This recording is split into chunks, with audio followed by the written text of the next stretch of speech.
Hello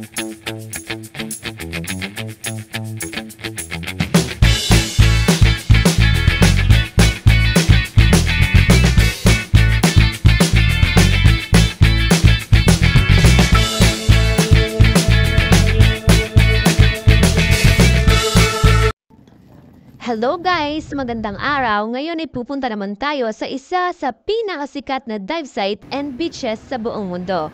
Ito ay sa White Beach, Puerto Galera na matatagpuan sa Barangay San Isidro, Oriental, Mindoro. Puerto Galera is 130 kilometers away from Metro Manila and can be reached by 2 to 3 hours of land transportation to Batangas, followed by a 1 to 2 hour ferry ride to Puerto Galera. Pagdating, ang unang gagawin ay bumili ng terminal ticket and then ang ferry ticket. Hinabol nga namin ang first trip para mas maagang makarating sa Puerto Galera at mas masulit ang buong araw. 7 a.m. ang first trip ng Fastcraft and almost 2 hours din ang biyahe bago makarating ng Balete Airport. It is a quick destination from Manila, popular among nature and beach lovers. If you enjoy spending time at the beach, hiking through the forest, exploring waterfalls, or diving, this is the perfect place to go in the Philippines. Did you know that Puerto Galera, also known as Port of Galleons, was indeed a place that Spanish galleons and Chinese traders would hide from the typhoons? It was conquered in 1230 by Jimenez de Rada, Archbishop of Toledo, but later regained by the Muslims. It was eventually conquered by the Catholic monarch in 1488. Puerto Galera Malasimbo Festival of Music and Art celebrated every March and divided into 2 genres. The best time to explore this beautiful destination of Puerto Galera is between November to March. It is the high season as tourists love celebrating Christmas and New Year's Eve. The peak season falls in the month of April and May. Puerto Galera is a town in Philippine island of Mindoro, a tropical paradise in the province of Mindoro. It is known for its beautiful beaches, clear waters, and lush rainforests. It is also known as a popular diving spot for both experienced and beginner divers. White Beach is the famous beach in Puerto Galera. It is a long stretch of white sand and crystal clear of water. The long curve of White Beach is backed by bars and restaurants. They offer water sports like banana boat rides, kayaking, jet ski, snorkeling, hurricane, parachutes, and many more. It have many resorts and accommodation that will fit your budget. You will also find of restaurants, souvenir shops, bars, and at night you can enjoy bar hopping, drinking, while watching live band and fire dancing on weekends. They also offer land hopping, island hopping, and snorkeling. The beach is alive with activities. Puerto Galera is primarily famous for its splendid beaches, coral reefs, teeming with marine life, and exquisite dive site. Puerto Galera is a complete tourist paradise with its diverse range of tours and activities. Visitors can experience everything from thrilling water sports to peaceful nature walks and cultural tours. It's no wonder why the island is a popular destination for tourists from all over the world.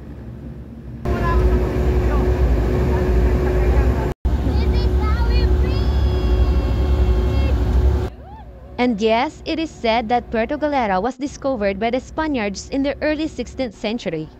They found it to be the haven for their trade ships during heavy squalls and typhoons. Hence the name of Puerto Galera, which means Port of Galleons in Spanish. Tourism is the lifeblood of Puerto Galera. It is the main source of income for the residents and a major source of revenue for the local government. Upon arrival in Puerto Galera, pay the environmental user fee, which is 120 pesos per tourist, and then proceed to exit Balatero Pier, where trikes are available to take you to your resort or hotels. And yes, sa Peters Inn nga po kami nagbook at mura nyo lang po makukuha ang mga rooms dito kapag hindi peak season. Kapag tourist ka dito, maraming sasalubong at mag-aalok sa'yo ng mga souvenirs at mga bracelet, necklace at iba pa dahil nagsisilbi nila itong hanap buhay. Nagpa-hair braid na rin kami dahil isa ito sa mga inaalok dito ng mga tao.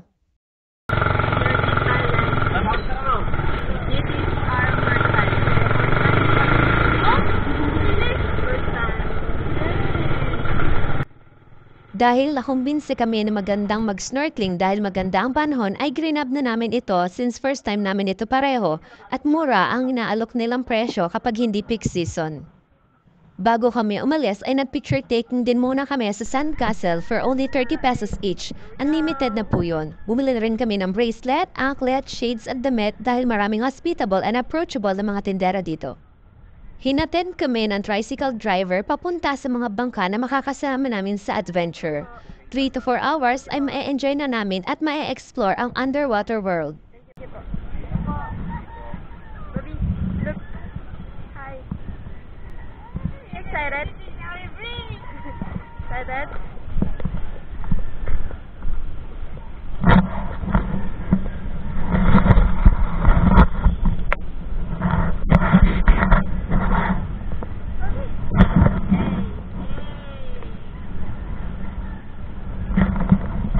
Nag-rent na rin kami ng GoPro para may souvenir kami pag-uwi. At bago kami umalis ay tinuro sa amin ni ate kung paano gamitin ito. Isang bangkero lamang ang aming makakasama at mag-guide sa amin sa pag-explore. Sa aming activities, ang pinili namin ay ang mapuntahan ang Coral Garden, Underwater Cave and Giant Clamshell. Bigyan mo ako ng isang, this is how we breathe! Oh my God, wala man lamang energy.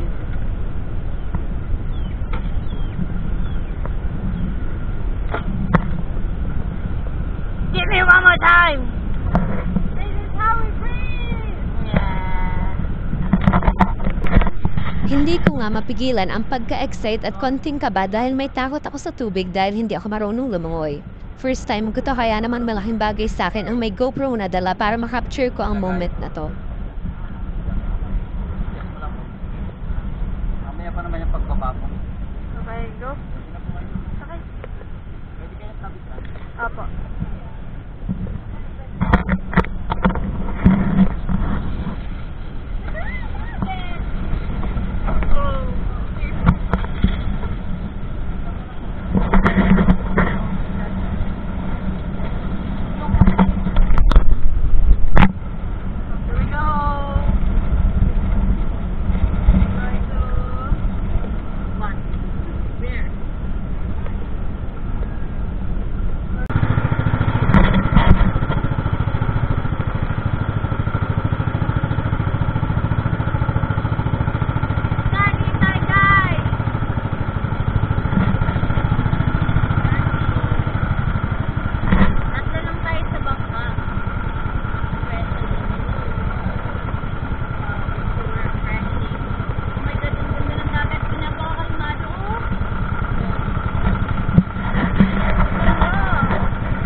Maria. Kita pa rin dito. Ayun. At dahil medyo maalon sa parte ng underwater cave ay hindi nga kami mapalad na mapuntahan ito. Kaya't sa nose cave na lamang kami dinala ni Kuya.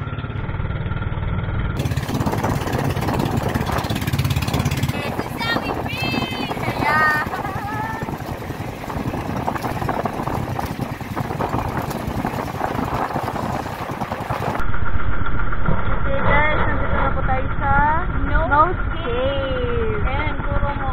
Nose cave. Uy, iba na ako na nasa dito, Bio. Look. No? Ano? Para na siyang, kulay, na siya, bato. Hilog, parang hilog.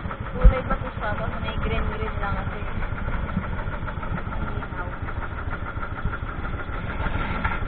Okay, touchdown.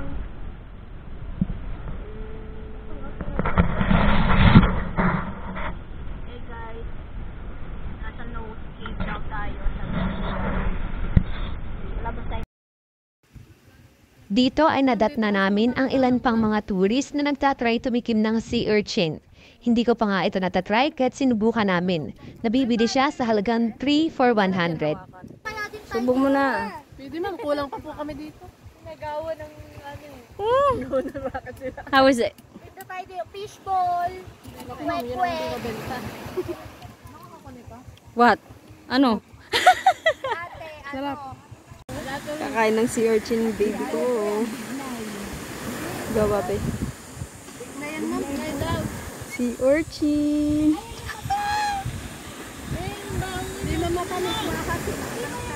Go, babe.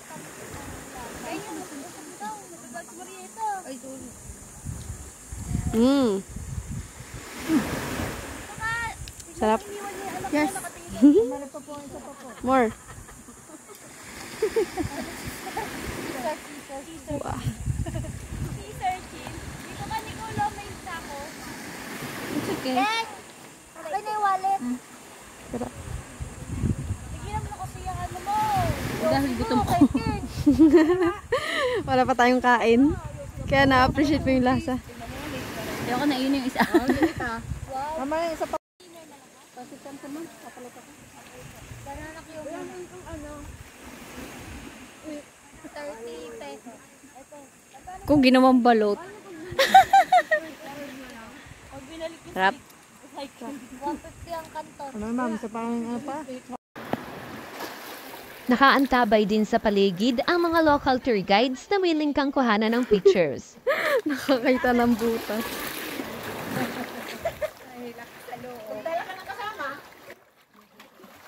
After nga dito ay nagpunta na po kami sa spot kung saan kami ay mag-snorkeling.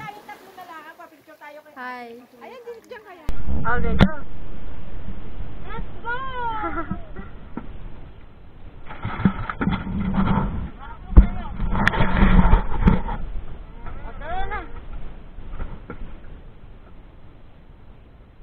Huwag mo matigilid ng bangka. Ito.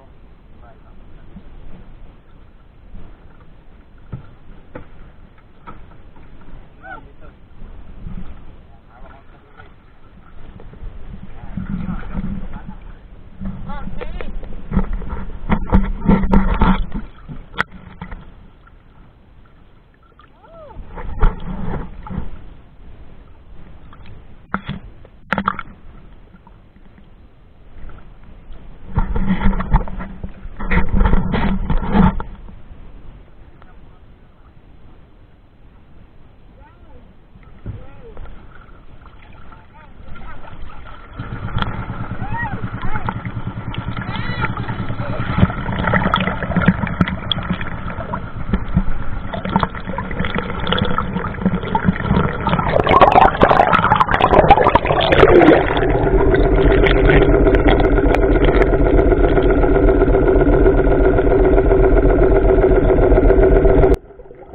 Puerto Galera offers something for every diver. Schooling reef fish, including jacks, snappers, triggerfish, groupers, trevally, drummers, and barracuda. Set the scene against vibrant coral reefs and passing reef sharks, turtles, moray. The region was declared a marine reserve by the United Nations in 1974, owing to its abundance of exotic fish species seldom seen elsewhere. Puerto Galera is one of the Philippines' most diverse diving destinations. Its beautiful reefs with their spectacular underwater landscapes are home to more than 300 species of corals and nearly 60% of the world's known reef fish species.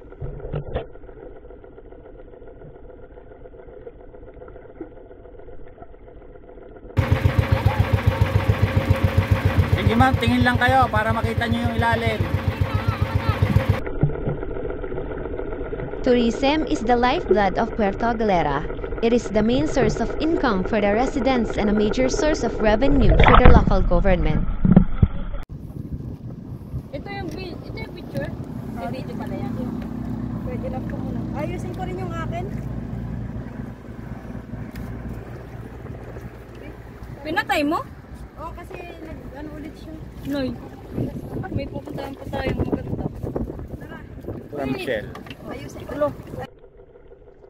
Why is Puerto Galera known as the heart of Asia?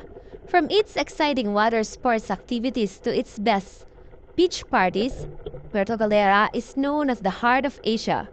One of its pride is the Melia Bay, famous for being one of the most beautiful bays in the world.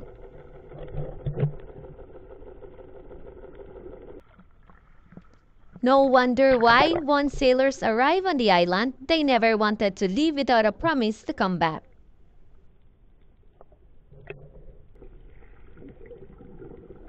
Malaking bagay nga ang hatid na tulong ng GoPro para mas ma-enjoy ko ang adventure na ito. Memory keeper kasi ako at gusto kong may babalikan akong papanoorin anytime, lalo na kapag hindi ko na kayang gawin ang mga ganito. Kapag hindi mo na kaya maglakad at kumilos, masarap isipin na pagdating ng panahon ay may mapapanood ako na mapapagpanumbalik ng gala at saya ko. A friendly reminder para sa mga pagod sa buhay at inuubos ang lahat ng oras sa trabaho. Wala pong masama kung minsan ay magpahinga, magbakasyon at maging masaya. Maikli lamang po ang buhay, kaya piliin po lang po natin palagi ang maging masaya. Ang pera po ay nauubos at pwedeng kitain muli, pero ang oras ay nauubos at hindi mo na maibabalik. Hindi po ba masarap sa pakiramdam na pagdating ng panahon ay may maaalala at makikita kang masasayang alaala? At para naman po sa mga taong galit o inggit sa mga taong nagiging masaya, God bless po at may isi-share ako sa inyo na ilang mga salita mula sa Biblia.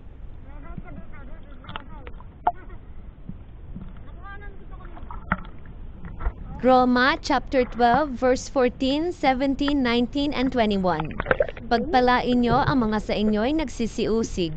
Pagpalain nyo at huwag niyong sumpain. Huwag kayong magbayad sa kanino man ng masama sa masama. Isipin nyo ang mga bagay na kapuri-puri sa harapan ng lahat ng mga tao. Huwag kayong mga gantihan. Mga iniibig, kundi bigyan niyong daan ang galit ng Diyos, sapagkat nasusulat, akin ang paghihiganti. Ako ang gaganti, sabi ng Panginoon. Huwag kang padaig sa masama, kundi bagkus daigin mo ng mabuti ang masama. Lucas chapter 17 verse 3 and 4. Mag-ingat kayo sa inyong sarili. Kung magsala ang iyong kapatid, sawayin mo siya. At kung siya'y magsisi, patawarin mo siya. At kung siya'y makapitong sala sa isang araw laban sa'yo, at makapitong balik sa'yo na sasabihin pinagsisisihan ko, patawarin mo siya. Korinto chapter 15 verse 58. Kaya nga, mga kapatid kong minamahal, kayo'y magsitatag, huwag magkilos, na laging sumasagana sa gawa ng Panginoon. Yamang nalalaman nyo na hindi walang kabuluhan ang inyong gawa sa Panginoon. Ang lahat po ng nabanggit ay sana'y ating isapuso. Nangangahulugan po itong may kabuluhan ang pagiging mabuti at ang Diyos ang bahalang gumanti para sa atin. Patuloy ka lang maging mabuti dahil yon ang tama.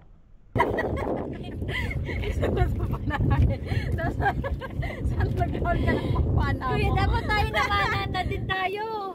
Bawal po kumana eh. Bawal sadya? Bawal. Para may pang-snorkeling na? Kasi sanctuary po ito eh. Kaya pala ang dami isda. Bawal po mga isda dito. Bawal po ma'am. Protected area po. Dami, lalaki. Para silang mga ano yung tawag doon? School? School of Fish. Ikat tayo. Barkong galera!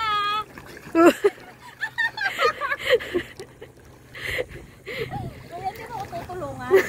Isa pa.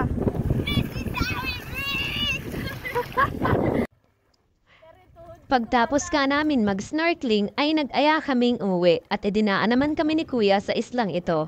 Napakaganda at napakalinaw ng tubig. Sulit na sulit ng isang buong maghapon namin. Uhaw na uhaw nga kami dahil sa init ng araw at buti na lamang ay may isang bangka na nagtitinda ng buko sa halagang 100 pesos. Laman nito.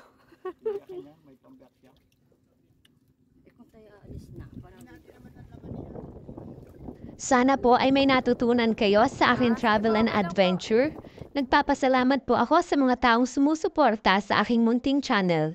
At sa mga bago pa lamang po, huwag niyo po sanang kalimutan ang mag-like, comment, share, and subscribe.